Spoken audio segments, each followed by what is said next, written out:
5월 가정의 달을 맞이하면서 첫 번째 주일로 우리가 어린이 주일로 지키면서 봉독해 주신 마태복음 18장 1절에서 4절의 말씀을 중심으로 같이 하십니다. 어린아이들과 같이 되지 아니하면. 이 말씀의 제목을 함께 은혜를 나누는 귀한 아침이 되기를 간절히 소망합니다. 하나님 말씀인 성경을 보면은 예수님께서 십자가의 길을 가시기 위해서 예루살렘으로 올라가실 때 제자들이 예수님께 한 가지 질문을 던지게 됩니다. 어쩌면 이 질문은 제자들이 예수님을 따라다니면서 오랫동안 가슴 속에 묻어두었던 그런 관심, 어쩌면 그런 질문이 아니었을까 싶습니다. 그 질문은 바로 이런 질문입니다. 주님, 천국에서는 과연 누가 큰 자입니까?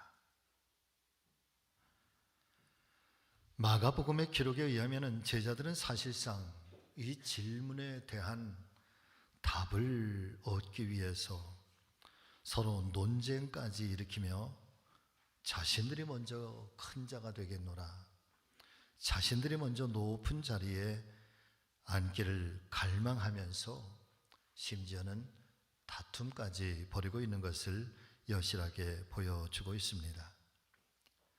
그때 예수님께서 제자들에게 들려주신 말씀이 무엇이었습니까?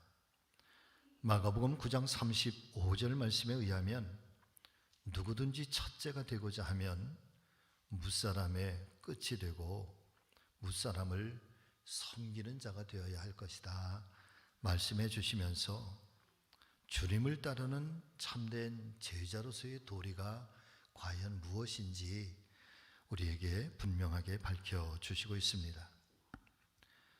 말씀에 이어서 어린아이 하나를 데려다 제자들 가운데 세우시고 그리고 그 어린아이를 품에 안으시면서 하신 말씀이 대단히 중요한 말씀인데, 누구든지 내 이름으로 이런 어린아이 하나를 영접하면 그건 나를 영접하는 것이다. 그리고 누구든지 나를 영접하면 나를 영접하는 것만 아니라 나를 보내신 이를 영접함이니라 말씀해 주시면서 어린아이를 잘 영접하는 것과 예수 그리스도를 영접하는 것과 하나님을 영접하는 것을 동일선상에 두시고 다르지 않다 말씀하시고 있는 것입니다.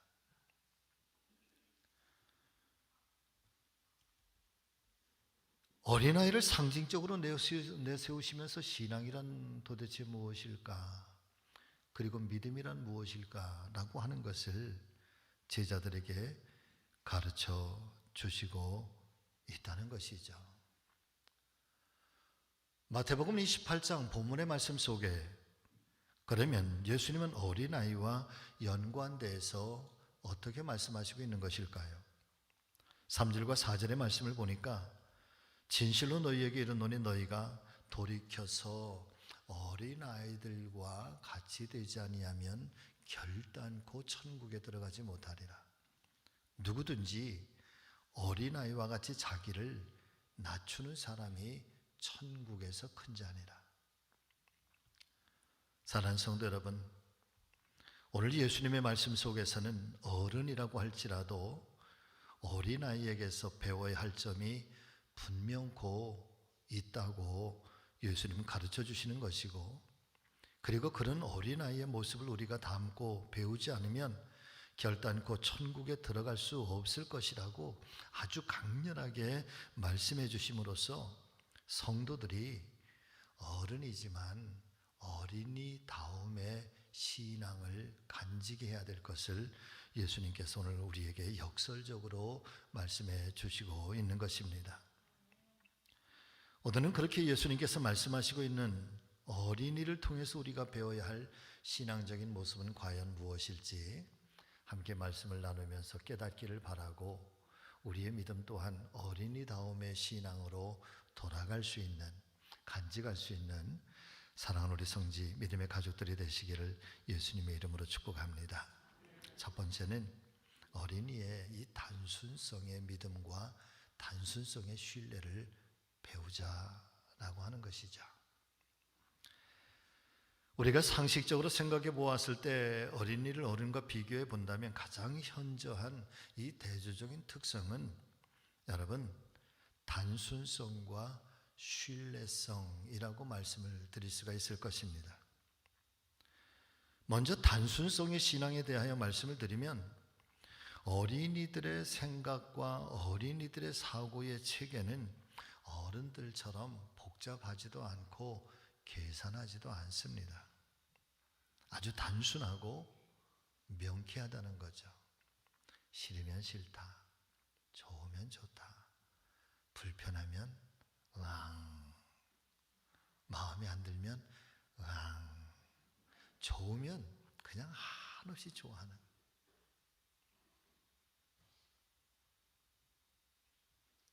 어른들처럼 가면도 없습니다. 좋으면서도 싫은 척, 싫으면서도 좋은 척.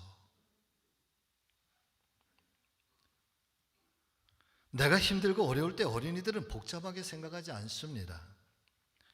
본능적으로 아버지 어머니를 찾게 되고 아버지 어머니가 나의 가장 안전한 피난처가 되시며 돕는 자가 될 것이라고 하는 이 사실을 아이들은 직감적으로 가지고 있고, 그리고 본능적으로 힘들고 어려울 때는 아버지의 품으로, 어머니의 품으로 찾아오게 되는 것입니다. 이렇게 부모를 찾고 있는 아이들에게 부모님은 절대적인 존재이고, 부모를 향한 아이들의 이 신뢰성은 추호도 의심이 없는 것입니다. 어쩌면 어린아이와 같이 되지 아니하면 이라고 하는 이 예수님의 말씀 속에서는 이 어린아이들의 아주 이 단순성, 그리고 이 신뢰성, 어쩌면 우리도 하나님을 향해서 여러분 직감적으로 그리고 본능적으로 그 하나님을 신뢰하고, 그리고 그 하나님을 향해서 여러분 우리의 마음, 우리의 생각, 우리의 믿음이 아주 단순했으면 좋겠다. 어쩌면 신앙이라고 하는 것은요, 여러분 복잡하지 않습니다. 하나님을 나의 아버지로, 그리고 내가 그 하나님을 의지하면 그 하나님 나의 피난처가 되어 주실 것이고, 어느 때든지 하나님의 사랑은 변함이 없어서 나를 구원의 길로, 은혜의 길로 반드시 인도해 가실 것이라고 하는, 그래서 내가 아플 때 으앙 하면서 하나님의 이름을 부르면 하나님께서는 어느 때든지, 그때가 밤이든 새벽이든 어느 때든지 하나님은 우리에게 찾아오셔서 우리를 안으시고 우리를 치료하시고 우리를 갈아입히시고 우리에게 새로움을 더해 주시는 그런 부모와 같은, 영적 부모와 같으신 분이 우리 하나님이시고, 그 하나님께 우리는 어린아이와 같은 자녀들이 되는 줄로 믿습니다. 금세기 영성운동의 큰 스승이라고 불리워지는 리차드 포스터라고 하는 사람은 이렇게 이야기를 합니다. 크리스천의 단순성은 도대체 뭐냐? 그것은 바로 하나님의 백성, 이 성도들이 간직해야 할 트레이드 마크와 같은 것이다. 여러분, 트레이드 마크라고 하는 것은 대표적인 거라는 거잖아요. 어디에서 봐도 그 트레이드 마크를 보면은 뭐다, 그렇게 인정이 되는 것처럼 성도다, 크리스찬이다 하면 그 크리스찬은 가장 전면에 가장 명확하게 보여지는 것, 이거 단순성이 있어야 된다는 거예요. 그런데 그 단순성이 도대체 뭐냐라고 하는 것에 대해서 이 리차드 포스터는 두 가지를 이야기해 주고 있는데, 그것은 솔직성과 만족감이라는, 만족감. 아주 쉽게 말씀을 드리면 크리스천의 단순성은 하나님 앞에서도 솔직해야 되고 사람 앞에서도 솔직해야 된다는 거예요. 거짓이 없다는 거예요. 저는 말씀을 통해서 이렇게 묵상하다가 정말 많이 눈물을 흘렸던 한 대목이 있었는데, 바로 그것은 다윗이 바세바를 범하고 죄 가운데 있을 때 나단 선지자가 와서 깨우쳤을 때 다윗이 침상에서 3일 밤낮 동안 그 베갯잎을 다 눈물로 적시면서 하나님 앞에 기도했던, 나를 정결케 하시옵소서, 나를 깨끗게 하시옵소서. 내게서 주의 성령을 떠나지 않게 하여 주시옵소서. 묘하게도 그 이전까지 다윗의 생애가 정말 파란만장한 생애였었다고 한다면 그날 그 다윗의 그 회개와 눈물 그리고 정결함을 추구했던 그날 그 시간부터 다윗의 생애는 탄탄대로 형통함이 열려지기 시작합니다. 이것은 우연일까? 저는 우연이라고 보지 않습니다. 리차드 포스터의 이야기에 의하면 신앙의 단순성이라고 하는 것은 솔직함이라는 거예요. 단순성은 거짓이 없는 솔직함이어서 거짓을 말하지 않고 모든 것들이 맑고 투명해서 그 속과 겉이 다 보여질 만큼 서로 다르지 않다는 것입니다. 다르지 않으니 복잡하게 순간적으로 손익계산을 따지지 않습니다. 손익계산을 따르지 않으니 다른 사람에게 나 자신을 속여서 거짓으로 대할 필요가 없는 것이고, 또한 다른 사람을 흠집내고 그래서 자신의 이익으로 삼고자 할 이유가 없는 것이죠. 만족성에 있어서는 어떻습니까? 사랑하는 성도 여러분, 어린아이들은 아주 작은 선물이라 할지라도 그 기쁨과 행복감에 있어서 어떤 세상의 면류관을 가져다주는 그것보다도 더욱더 기뻐하고 행복해하는 것 같습니다. 어른들이 볼 때에는 아무것도 아닌데 별 볼 일 없는 것, 보잘것없는 것 같은데도 불구하고 그 별것 아닌 것에도 아이들은 기뻐하며 만족하면서 그 기쁨과 행복을 아주 요란스럽게 표현하고 있는 것입니다. 선물의 크기가 문제가 아니라 그 선물이 기쁜 것이고 그 선물 속에 담겨진 아버지와 어머니의 그 마음, 그 사랑의 마음이 더욱더 신뢰하며 기뻐하게 되는 것입니다. 아이들에게는 세상에 존재하는 모든 것들이 장난감 아닌 것이 없습니다. 종이 조각 하나, 심지어는 떨어진 단추 조각 하나, 나뭇가지 하나, 기어다니는 곤충 하나까지도 모두가 다 신기하지 않은 것이 없는 것이지요. 제 어린 시절을 가만히 돌아보면 여러분, 사방치기를 하면서 돌조각 하나에도 행복했었어요. 자치기를 하면서 좋은 나뭇가지 하나 구하면 그것 때문에 행복해하고, 망우리를, 제 생일이 정월 대보름이잖아요. 그러니까 정월 대보름에 망우리를 돌리면서 그게 무슨 그렇게 얼마나 재밌다고 밤새도록 그거 돌리면서 놀아. 이거 계속, 이게 무슨 그렇게 큰 재미가 있습니까? 근데 그렇게 재밌을 수가 없어요. 숨바꼭질하는 것, 무궁화꽃이 피었습니다. 이게 뭐가 그렇게 재밌습니까? 돈도 하나 들지 않는데 흙 속에서 뒤범벅이 되고 그 진흙을 가지고 놀면서도 얼마나 재밌었는지 몰라요. 그런데 사랑하는 성도 여러분, 값이 많이 나가야 수십만 원이 되고 세상에서 구하기 어려운 그런 선물이고 그런 장난감이 되어야 아이들이 기뻐한다고, 그리고 아이들이 그것 때문에 기뻐해야 된다고 누가 그것을 가르쳤을까요? 어른들이죠.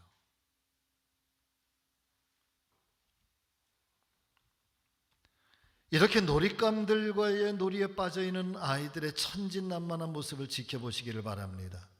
어쩌면 기쁨, 그리고 행복, 그리고 즐거움, 만족감 그 자체가 아니겠습니까? 지나치게 결과 중심적이고 목적 지향적인 오늘의 가치관, 반드시 성공해야 된다, 내가 반드시 많은 것을 가져야 된다, 내가 반드시 높은 곳으로 올라가야 된다, 그런 행복함, 그런 만족감 때문에 여러분, 세상은 불행해지는 것이고요. 그리고 끊임없는 경쟁, 그리고 더 높은 곳에 오르기 위해서 누군가의 행복을, 누군가를 밟아야만 내가 행복해질 수 있다고 하는, 다른 사람의 불행은 아랑곳하지 않은 채 나만 성공하면 된다라고 하는 이 현대의 가치관이 여러분, 이런 복잡한 생각으로 밤잠을 설치고 있는 것은 아닐까요? 과연 그렇게 얻어진 행복은 진정한 행복이 되는 것일까? 어쩌면 오늘 이 어린아이들 속에서 우리의 이 단순성이라고 하는 것, 정직함이라고 하는 것, 교회와 성도들이 다시 한번 찾아야 되고 돌아가야 할 믿음의 자리가 아닐까. 하나님 앞에서도 정직해야죠. 사람 앞에서도 정직해야 되는 것이고, 작은 것에서도 우리가 만족하며 기뻐할 수 있는 것. 우리가 늘 고백하는 말이 여러분 그런 말 아니에요? 지금까지 살아온 것, 이 모든 것이 다 하나님의 은혜입니다. 은혜입니다. 모든 것이 은혜, 다 할 수 없는 은혜. 입술로는 고백이 되는데 정말 우리의 영혼의 깊은 곳에서도 여러분 그 기쁨과 만족감이 있는가 말이에요. 어떤 수도사 지망생이 산중 깊은 곳에 있는 수도원을 찾아 올라가서 큰 스승을 만나 그 스승 앞에 이렇게 이야기를 합니다. 선생님, 제가 정말 진리를 찾고 진리를 알고 싶어서 선생님을 찾아왔습니다. 저에게 진리를 좀 가르쳐 주십시오. 그러니까 이 스승이 이 젊은 수도사 지망생에게 이런 질문을 합니다. 너희가 이 산 위에 올라오는 동안에 무엇을 보았느냐? 산이 험악하고 그리고 수도원을 찾느라 무엇이 있었는지 주변을 제대로 살피지 못하고 그저 산만 보았습니다. 올라오는데 그렇게 열심을 다했습니다. 그랬더니 이 스승께서 하시는 말씀이에요. 내가 산길을 올라오는 동안 내가 아무런 관심을 기울이지 못한 채 지나쳐온 그 많은 꽃들의 행복감을 보았느냐? 새들의 지저귀는 노랫소리를 들어보았느냐? 작지만 고요하게 흘러가는 시냇물의 소리를 들어보았느냐? 아무도 관심을 기울여주지 않는 것 같지만 그러나 그들은 저마다 자기가 있어야 할 그 자리에서 서로가 조화로움을 이루며 살아가는데 세상에 조화로움보다 더 아름다운 진리가 있더냐? 그러면서 하시는 말씀이 돌아가라는 거예요. 돌아가라. 어디에서 진리를 찾으려고 하지 말고 내가 살아가는 그 자리에서 작은 행복감들 속에 그리고 함께 어울리며 함께 조화를 이루어가는 그 속에서 얼마나 많은 것들이 행복을 느끼면서 그 자리에서 자기의 역할을 감당하고 있는지 내 삶의 자리로 돌아가 내 삶의 자리에 너도 조화로움의 삶을 살아라. 그것이 행복한 진리를 얻는 길이다. 사랑하는 성도 여러분, 행복이라고 하는 것 멀리서 찾으려고 하지 마세요. 어쩌면 내 삶의 자리에, 내가 살아가고는 내 삶의 자리에 때로는 지옥처럼 정말 캄캄하고 아프고 눈물도 많이 흘리고 답답하고 괴로움도 있지만은 그러나 새로운 눈으로 여러분 하나님의 눈으로 하나님의 사랑의 눈으로 여러분 그렇게 내 삶의 주변을 내 삶의 가까운 것들을 살펴보실 수 있기를 예수님의 이름으로 축복합니다. 우리에게 그 눈이 열려지지 않아서 어둠의 일들만 답답하고 고통스러운 일들만 보여지는 거지 하나님께서는 우리의 주변 속에 내 삶의 자리에 아주 작은 것들이 얼마만큼 그 자리자리에서 그 역할을 감당하면서 그리고 저마다 노래를 부르고 있는지 그리고 그 삶의 자리에서 얼마나 자기의 역할을 감당해내고 있는지 우리가 발견하지 못한 행복들이 우리의 주변에 얼마나 많은지 모릅니다. 힘들고 어려운 일도 있지만 여러분 감사하고 기쁨의 일들도 얼마나 많은지 몰라요. 어제 박계숙 권사님 아드님 결혼식을 마치고 함께 식사를 나누게 되는데 제 옆자리에 어떤 권사님이 앉으셨어요. 우리 교회 권사님이 앉으셨어요. 식사를 하시면서 뭐 이렇게 교우들과 함께 이런저런 얘기를 나누시더니 갑자기 핸드폰을 꺼내시는 거예요. 핸드폰을 꺼내시는 그러면서 막 사진을 찾으셔. 그랬더니 마침내 찾으셨다는 듯이 그 핸드폰을 쫙 교우들에게 보여주시는 거예요. 그러면서 얼마나 즐거워하고 얼마나 행복해하는지 몰라. 뭔가 하고 이렇게 저에게도 보여주시는데 보니까 대여섯 살 된 손녀딸이 이렇게 기도하고 있는 사진인 거예요. 할렐루야. 그게 얼마나 행복하고 그게 얼마나 좋으면 그거를 막 찾아서 보라고 말이에요. 얼마나 예쁜지 모르겠다고. 그래서 제가 손을 턱 내밀었지. 500원. 손녀딸 손주 자랑하려면 500원 내고 자랑하라 그랬더니 요즘에 올랐대. 5만 원이래. 5만 원. 여러분, 손녀딸이 기도하는 모습만 봐도 그렇게 행복할 수가 없어.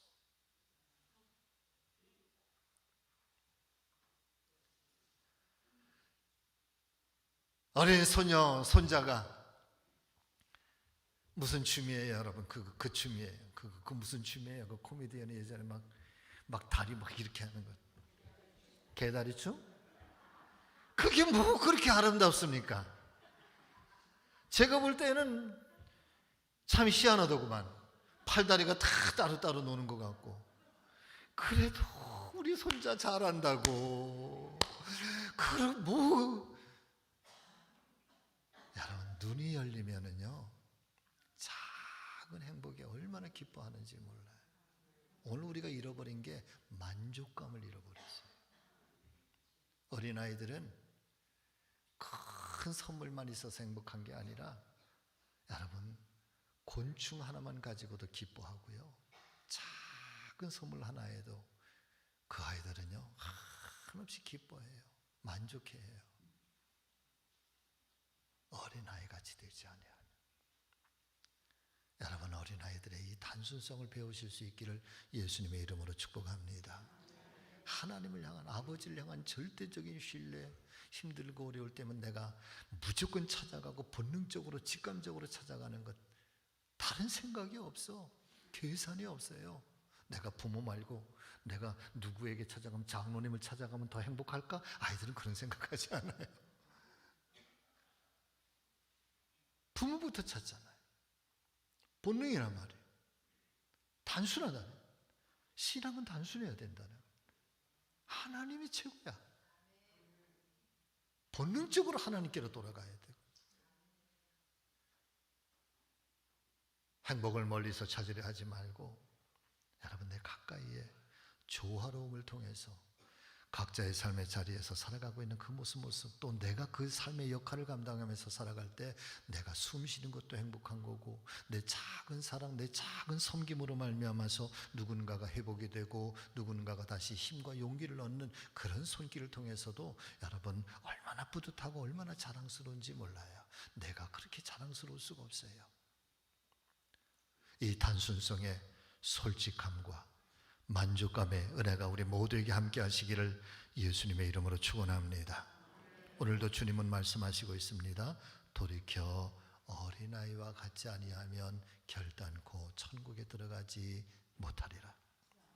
자, 두 번째는 어린이의 개방성을 배우자라고 하는 것입니다. 어린이의 특성은 끊임없는 호기심이라고 말합니다. 날마다 새로운 것에 대한 관심과 호기심으로 어린이들은 계속해서 자기의 발전과 자기의 성장을 이루어가는 것이죠. 이와 같은 호기심을 가리켜서 우리는 개방성이라고 하고 열린 마음이라고 말하는 것입니다. 그렇다면 이 열린 마음, 곧 개방성의 반대말은 무엇일까요? 그것은 바로 닫힌 마음이고 폐쇄성인 것입니다. 더 이상 새로운 것에 대한 관심과 기대가 없는 것입니다. 더 이상 탐구하려 하지도 않고 더 이상 관심을 기울이지도 않습니다. 그리고 끊임없이 자기 자신을 향해서는 너그럽고 타인에 대해서는 폐쇄성, 닫힌 마음을 가지고 있습니다. 잘 용납이 안 되는 거죠. 그것이 불행을 만들어가는, 그것이 우리를 행복하지 못하게 만드는, 아이들의 개방성이라고 하는 것, 아이들의 호기심이라고 하는 것, 끊임없이 엄마 이게 뭐야? 아빠 이거 뭐야? 또 묻고 또 묻고 이게 뭐야? 이게 뭐야? 이게 뭐야? 그러면서 돌아오는 답변을 통해서 자기의 지식으로 삼고 자기의 신앙으로 삼고 자기의 깨달음을 알아서 여러분 그 자리에 멈춰 있지도 않고 그 자리에서 점점 성장하고 발전해 가게 되는 것입니다. 아이들은 사람에 대해서도 폐쇄성이 없습니다. 처음 보는 아이들끼리도 얼마나 재밌게 노는지 모릅니다. 한 번도 만나보지 못한 사람도 아이들도 함께 손을 잡고 깔깔깔깔 웃으면서 얼마나 그에게 친근감을 표시하며 놀아가는지 모릅니다.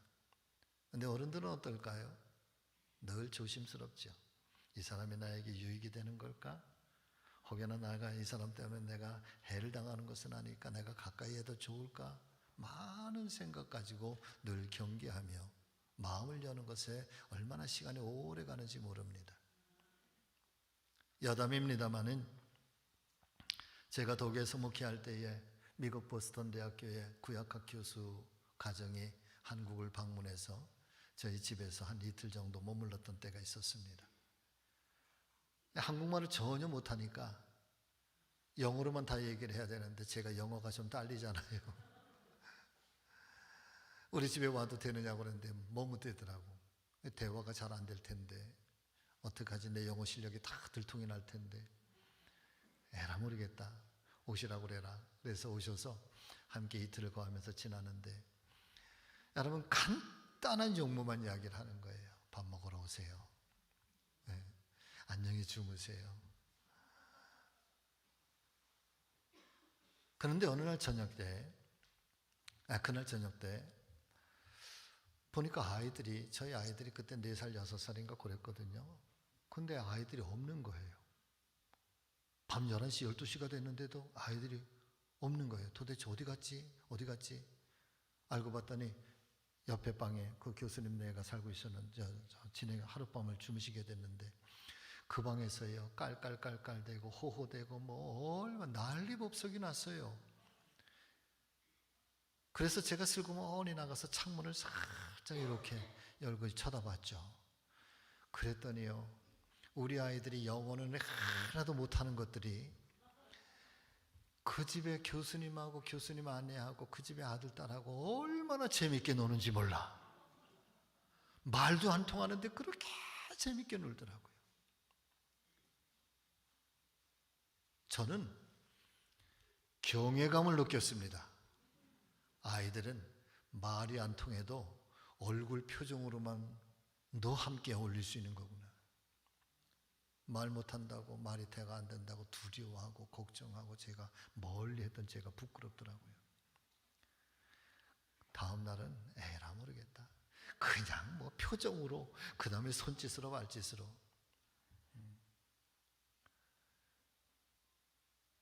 오늘 하나님께서 이 어린아이를 통해서 우리에게 어린아이같이 되지 아니하면이라고 하는 이 말씀 속에 담겨져 있는 것 어린아이들의 개방성을 배워야 할 것이라는 거죠.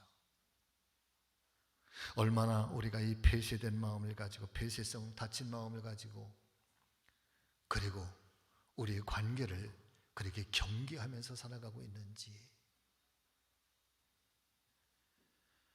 그러면서 탐구하지 않으니 자기 발전과 자기 성장이 멈춰 있게 되는 것입니다.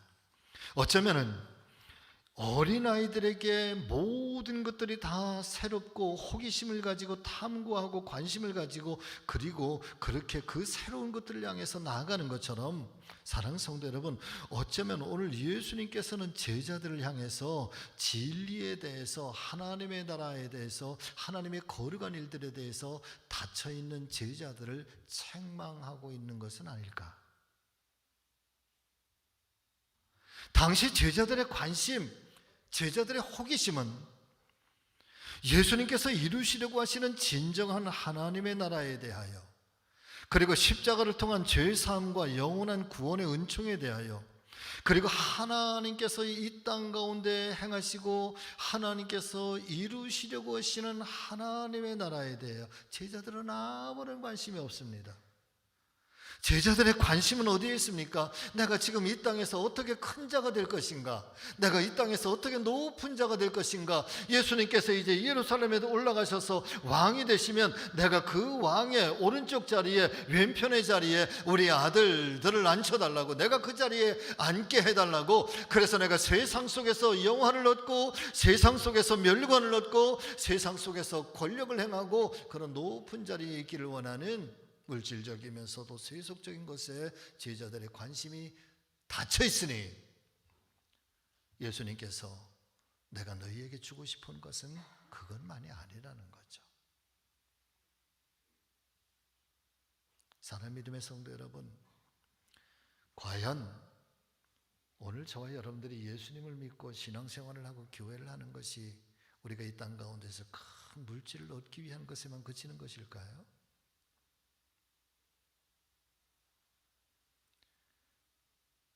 우리 아들과 딸들이 세상에서 성공하고 나라의 대통령이 되고 장관이 되고 정치가가 되고 교수가 되고, 그래서 세상에서 부족함 없이 살아가는 그런 자녀들이 되기를, 우리의 신앙은 과연 그것이 전부일까요? 혹여나 우리도 제자들처럼 우리의 관심과 우리의 믿음의 목적이 거기에만 닫혀 있는 것은 아닐까요?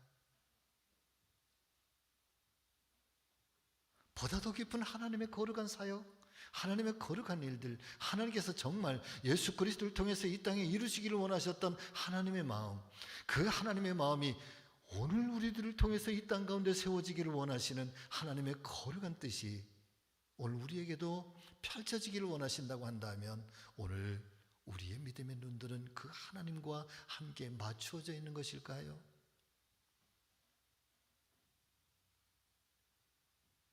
어린이의 개방성이라고 하는 것, 여러분 오늘 우리 안에 좀 더 넓게 열린 눈으로 특별히 하나님의 거룩한 사명에 대해서 눈 떠질 수 있기를 예수님의 이름으로 축복합니다. 하나님의 거룩한 일들이 나를 통해서 어떻게 이 땅 가운데 펼쳐질 수 있을 것인가? 내가 어떻게 하나님의 영광을 위해서 쓰임받는 도구가 될 수 있을 것인가? 그리고 이 땅 가운데 어떻게 하나님의 나라가 세워질 수 있을 것인가? 여러분의 이 호기심, 이 개방성, 하나님을 향해서, 세상을 향해서 아름답게 열려있는 그런 은혜와 이 믿음이 우리 모두에게도 충만하시기를 예수님의 이름으로 축원합니다. 축복합니다.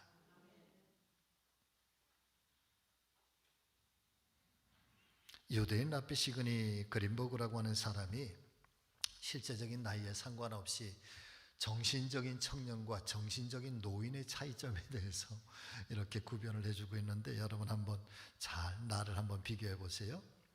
우리가 사람들을 잘 믿어주면 청년이라, 그런데 사람들을 자꾸 의심으로만 대하면 노인이다. 받기보다 주고자 한다면 청년이다. 받기만을 기대하면 우리는 노인이다. 즐길 것을 즐길 줄 안다면 청년이다. 그러나 인생이 뜻대로 안 된다고 해서 꿈을 포기한다면 우리는 노인이다. 새로운 아이디어를 찾고 있다면 청년이다. 그러나 예로부터 존재한 편견에만 사로잡혀 있다면 우리는 노인이다. 아직도 꿈을 위하여 일하고 있다면 청년이다. 그러나 공상만 일삼고 있다면 우리는 노인이다. 우리가 아직도 사랑을 찾고 있다면 청년이다. 그러나 우리가 고독을 떠나지 못한다면 우리는 노인이다. 우리가 아직도 행복을 추구한다면 청년이다. 그러나 우리가 대가를 지불하려 하지 않고 행복을 찾는다면 우리는 노인이다. 여러분, 나는 노인입니까? 나는 청년이십니까?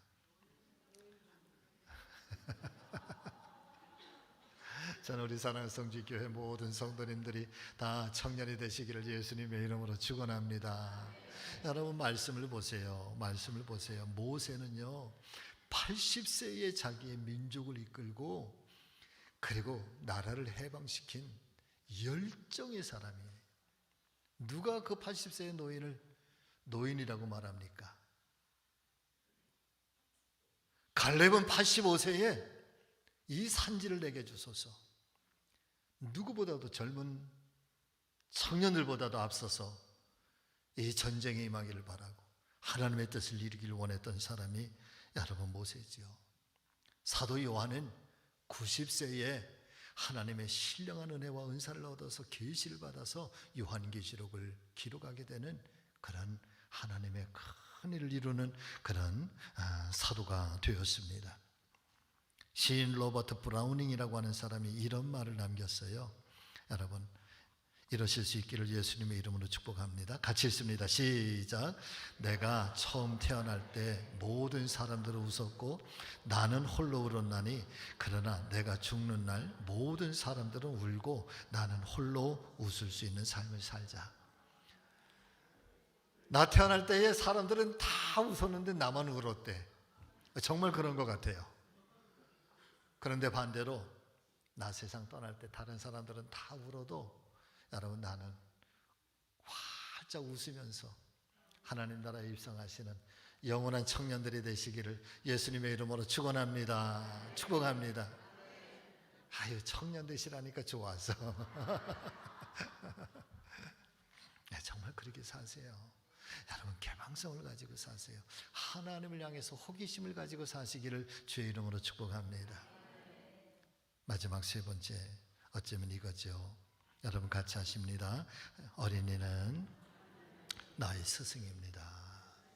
나의 스승입니다. 아멘. 네. 여러분, 자녀들이 부모님만 바라보면서 배운다고요? 정말 좋은 아버지는요, 아이에게서 하나님을 배웁니다. 아멘.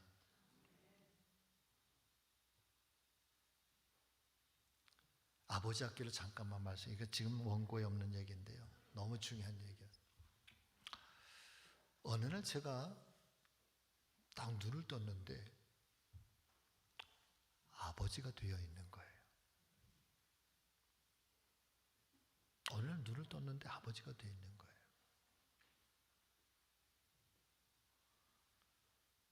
나를 닮은 것 같기도 하고 안 닮은 것 같기도 하고 외계인 ET의 자식 같기도 한 아이가 하나가 이렇게 제 옆에 누워 있는데 너무 신기한 거예요. 얘가 내 새끼라는 거예요. 내 아들이라는 거예요. 그런데 내 아들인 것만은 분명한데 내가 이 아이의 아버지인 거예요. 그런데 누구도 제가 아버지가 어떻게 살아야 되는지, 자녀들에게 아버지가 어떻게 해야 좋은 아버지가 되는지 아무도 가르쳐 준 적이 없는 거예요. 이건 신학교 때도 가르쳐 주지도 않고, 그래서 그 아이들을 키워가는데 누가 나에게 아버지가 되는 법을 가르쳐 주지도 않고 아버지가 어떻게 살아야 되는 것을 가르쳐 준 적이 없으니 제가 아버지가 되는 법을 알고 있는 것은 저의 아버지가 저에게 행하셨던 것, 저의 아버지가 저에게 아버지로서 행하셨던 것이 제가 아버지의 삶을 알고 있고 아버지로서 살아가는 법을 알고 있는 전부인 거예요. 어느 날 아이들이 장성을 했을 때 저희 큰애가 이런 얘기를 해요. 아버지, 제가 애들 깐난쟁이 어릴 때부터 말 배울 때부터 아빠라고 부르지 말고 아버지라고 부르라고 했거든요. 아버지, 이거는 가정폭력입니다. 저희 아들이. 저 그때 너무 충격을 받았어요. 아버지 학교를 하면서 너무 어마어마하게 울었습니다. 이게 아버지구나. 아버지는 이래야 되는 거구나. 제가 저희 아버지에게서 배운 것은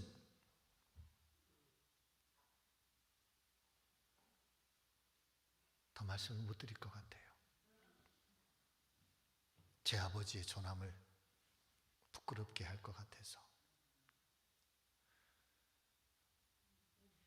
어느 날 똑같이 내가 저의 아버지가 저에게 행하셨던 이 눈물, 아픔, 고통을 아이들에게 똑같이 주고 있더라. 그 아들이 어느 날 아버지, 이건 가정폭력입니다. 그때 그 아들의 눈빛과 제가 마주쳤을 때 다시는 그 아들의 눈빛을 마주치지 못할 줄 알았어요. 너무 부끄러웠어요. 너무 미안했어요.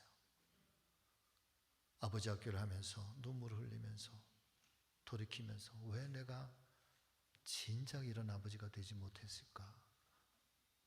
그러면서 후에 아들과 딸에게 제가 그랬습니다. 좋은 아버지가 되지 못해서 너무 미안해. 내가 정말 잘못했어. 여러분, 그러면서 아들과 대화가 열려지기 시작해요. 아들이 고민을 얘기를 해요. 힘든 걸 얘기를 해요. 아버지의 고통도 얘기해요. 그러면서 정말 아버지와 아들이 된 것 같아요. 자녀들은 부모에게서만 배우는 게 아니라 여러분, 부모가 자녀들의 그 모습 속에서 부모도 배울 수 있다고 하는 사실을 인정하실 수 있기를 주의 이름으로 축복합니다. 한국의 아버지는요, 너무 권위적이에요. 자기 중심적이에요. 세상이 바뀌었는데 여전히 우리는 내 아버지가 나에게서 행했던 건, 내가 알고 있는 그 아버지의 모습을 고스란히 내 자녀들에게 그렇게 행해요. 그러면서 얼마만큼 이 아들과 이 아버지가 관계가 멀어지고 있는지 몰라. 얼마나 많은 가정들이 깨어지고 얼마나 많은 가정들이, 이 자녀들이 방황하고 아버지를 원망하고 자녀들은 아버지는 자녀들에게서 여러분 소외당했다고, 존중받지 못한다고 아파하는지 몰라요. 사랑하는 성도 여러분, 지금부터라도 정말 좋은 아버지가 되시기를 주의 이름으로 축복합니다. 자녀들은 우리의 스승이라는 거예요. 칼릴 지브란이라고 하는 유명한 화가이면서 극작가인 분이 예언자라고 하는 아주 유명한 책을 썼는데요, 그 예언자라고 하는 책의 한 대목에 이런 이야기가 나와요. 아이들에 대하여. 그대의 아이라고 해서 그대의 아이가 아닙니다. 아이들은 스스로 갈망하는 삶의 딸이고 아들입니다. 아이들이 그대를 거쳐서 이 세상에 왔을 뿐 그대로부터 온 것은 아닙니다. 그러므로 아이들이 지금 그대와 함께 있을지라도 그대에게 속해 있는 것은 아닙니다. 그대는 아이들에게 사랑을 줄 수는 있으나 그대의 생각까지 줄 수는 없습니다. 왜냐하면 아이들에게는 그들 자신만의 생각이 있기 때문입니다. 아이들에게 육신이 머무를 수 있는 집을 줄 수는 있지만 영혼이 머무를 수 있는 집을 줄 수는 없습니다. 왜냐하면 아이들의 영혼은 그대가 꿈속에서라도 찾아갈 수 없는 내일이라고 하는 집에 살고 있기 때문에 그렇죠. 그대가 아이들처럼 되려고 애쓸 수는 있지만 아이들을 그대처럼 만들려고 애쓰지는 마십시오. 왜냐하면 삶은 되돌아가지도 않고 어제에 머물러 있지 않기 때문에 그렇습니다. 이 칼릴 지브란의 예언자의 이야기는 바로 그런 거예요. 아버지 어머니들의 삶은 과거의 삶이었고 오늘을 살아가고 있는 삶이지만, 그러나 아이들은 오늘을 살아가고 내일을 위해서 살아가는 존재라는 거예요. 이 삶의 터전의 자리가 다르다는 거예요. 그런데 우리는 과거의 내 삶의 경험을 가지고 자꾸만 미래를 살아갈 아이들에게 자꾸만 내 생각을, 내 삶을 아이에게 주려고 한다는 거예요. 아니라는 거예요. 아이가 나에게서 내 몸을 통해서 빌려서 왔지만, 그러나 그 아이의 존재의 근원은 내 몸을 통해서 왔을 뿐, 여러분, 내 소유가 아니라 하나님의 소유라는 거예요. 할렐루야. 우리의 자녀들을 내 소유로만 여기지 말고 하나님께서 이 땅에 뜻이 계시고 섭리가 계시고 이 아이를 통해서 하나님께서 이루시기를 원하시는 거룩한 뜻이 계셔서 이 아이를 세상에 보내신 하나님의 자녀인데, 다만 이 아이를 내 삶의 자리에 보내주셔서 나로 하여금 양육하게 하고 그리고 이 아이가 잘 살아갈 수 있도록 하나님께서 우리에게 맡겨주신 거룩한 존재라는 사실을 여러분 깨닫게 되시기를 예수님의 이름으로 축복합니다. 그런데 그 아이가 내 소유인 것처럼 자꾸 내가 이루지 못한 꿈을 아이가 이루면 좋겠다. 내가 이런 생각 가지고 있는데 내가 이루지 못한 거 이 아이에게 참 아니라는 거지. 여러분 자녀들에게서 많이 배우실 수 있기를, 배우려고 하실 수 있기를 예수님의 이름으로 축복합니다. 얘는 네가 뭘 안다고 그래. 그거 아니잖아요. 오늘 어린이 주일에 가정마다 여러분 우리의 자녀들 때문에 행복하시기를 예수님의 이름으로 축원합니다. 기도하겠습니다. 살아계신 주님, 오늘 우리에게 주시는 말씀, 우리가 결코 어린아이처럼 되지 아니하면 결코 천국에 들어갈 수 없느니라. 우리로 깨닫게 하사 어린아이처럼 하나님께로 늘 하나님 앞에 어린아이처럼 그런 신앙으로 하나님 시험받고 우리의 삶도 하나님께 그렇게 보호받고 선물 받는 축복의 인생 되게 하여 주시옵소서. 우리의 가정이 이런 가정 되게 하여 주시옵소서. 예수님의 이름으로 기도하옵나이다. 아멘.